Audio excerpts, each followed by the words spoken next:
무사셋. 안녕하세요. 법무사 김청산입니다. 안녕하세요. 노무사 안은지입니다. 안녕하세요. 세무사 전영진입니다. 법무사 노무사 세무사 셋이 모여 무사셋입니다. 셋입니다.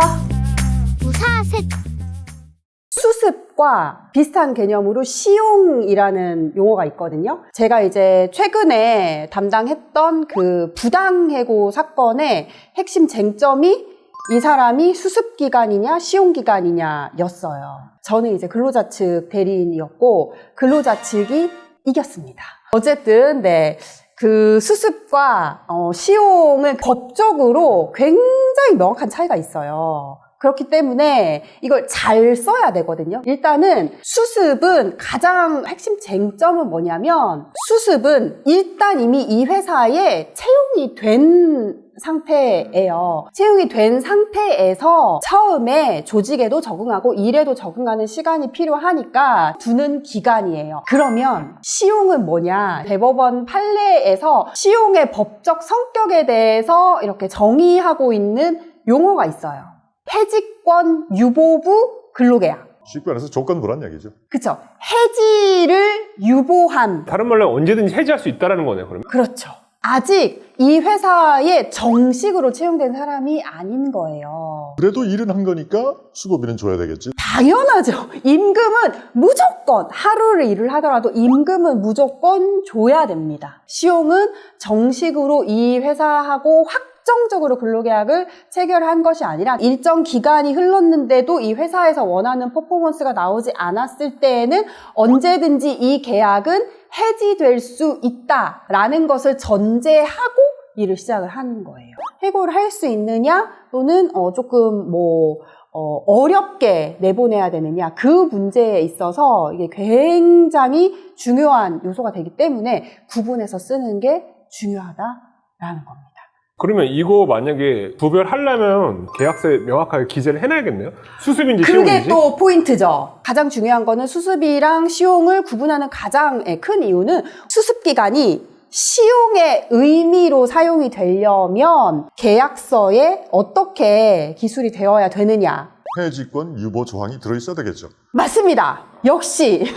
네. 그거를 실용적으로 어떻게 표현을 해요? 이런 단어를 잘 모를 거 아니에요? 어렵게 쓸 필요가 전혀 없어요. 그러니까 계약서를 쓰는 양 당사자가 의미를 명확하게 이해할 만한 문장이면 초등학생 같은 문장도 전혀 상관이 없어요. 언제든지 당신에 대한 본채용을 거부할 수 있어요. 이 내용이 그냥 들어가면 되는 거예요. 고용관계를 종료할 수 있다라는 내용. 그렇죠. 보통은 이렇게 표현을 하죠. 수습기간 내에 또는 수습기간 종료 후 업무 적격성, 이렇게 조직과의 융화력 이런 것들을 평가하여 근로계약을 해지할 수 있다. 이런 식으로 그냥 많이 표현을 하거든요. 그 해지권이 유보되었다라는 그런 문구가 일단 하나가 들어가줘야 돼요. 그 다음에 두 번째로 진짜 중요한 또 사항이 있습니다. 시용기간이야 라고 표현을 했어요.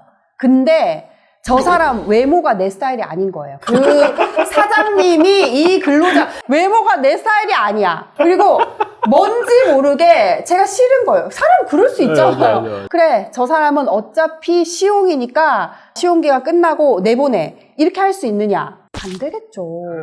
그래서 평가라는 게 분명하게 존재를 해야 됩니다. 업무 능력에 대한 평가? 그렇죠. 수습기간 평가, 시용기간 평가 이렇게 해가지고 10개 항목 정도로 평가를 하거든요. 업무 적격성에 대한 평가가 많이 있고 그 다음에 근태평가, 조직과의 융화 그런 것들을 보통 이제 10가지 정도로 이렇게 수습 평가표를 줘요. 이제 근로계약서 작성할 때 저희가 수습기간에는 이런 항목으로 평가를 합니다 라는 거를 본인한테 알려주고 이 평가에서 좋지 않은 점수를 받으면 수습기간 종료된 후에 저희가 본채용을 하지 않을 수 있습니다 라는 거를 명확하게 알려줘라 라고 얘기를 합니다. 누가 평가해요? 보통 이 사람의 직속사수라고 하죠. 실무를 같이 하는 직속사수. 그 다음에 대표자가 만약에 그 사람을 조금 지켜볼 수 있는 상황이 되면 보통 그렇게 두 사람이 평가를 많이 하죠. 다른 사람들하고는 다 사이가 좋은데 그 사수하고만 사이가 안 좋다든지 어느 정도 객관성을 좀 담보해야 되는 거 아니냐라고 누군가는 또 문제를 삼을 수도 있을 것 같은데. 그래서 그런 다툼이 되게 많아요. 근데 그 평가 자체가 이 당사자 입장에서는 평가하는 사람이 나를 이상하게 평가한 것 뿐이다 라고 해서 이 사람 입장에서 억울하면 부당해고 구제 신청을 또 문제 제기를 하겠죠. 그러면 이제 제3자들이 과연 이 사람의 평가가 공정하게 이루어진 게 맞냐라는 거에 대해서 주변 동료들의 어떤 뭐 진술서라던가 평가를 어떤 기준으로 했냐라던가 뭐 여러 가지 근거들을 보고서 판단을 내리게 되죠. 이거는 그거네. 그 시용 관계에 있을 때는 근로 관계가 이제 종료가 되어줄 수 있지만 왜 종료가 되어져야 하는지 법적인 아니더라도 증빙서류가 있어야 된다. 요건 거죠. 맞습니다.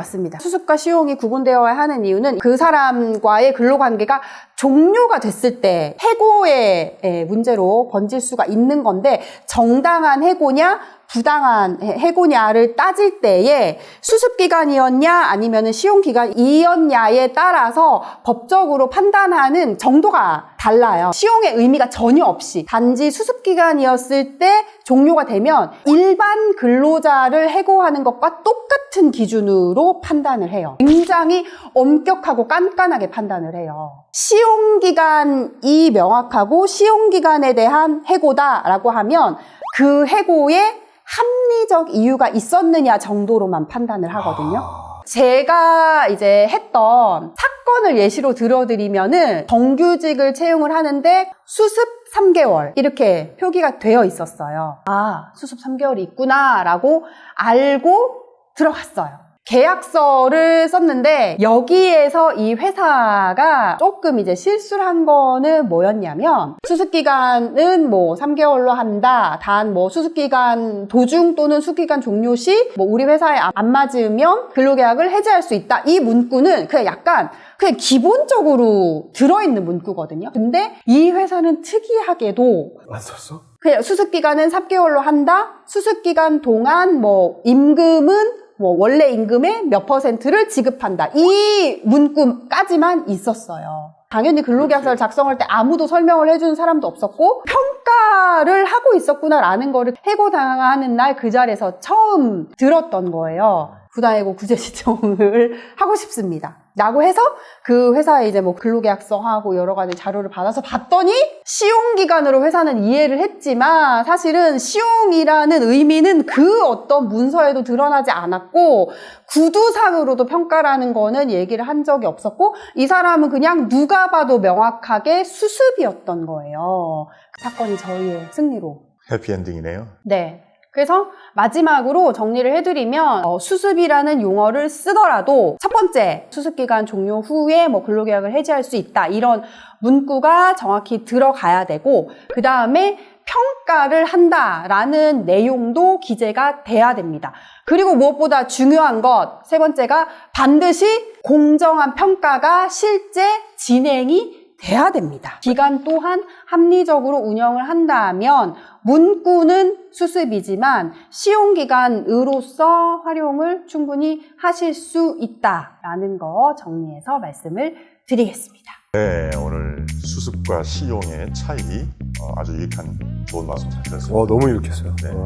지금까지 법무사 김천산, 노무사 아는지 세무사 정영진. 셋이 모여 무사 셋이었습니다. 셋이었습니다.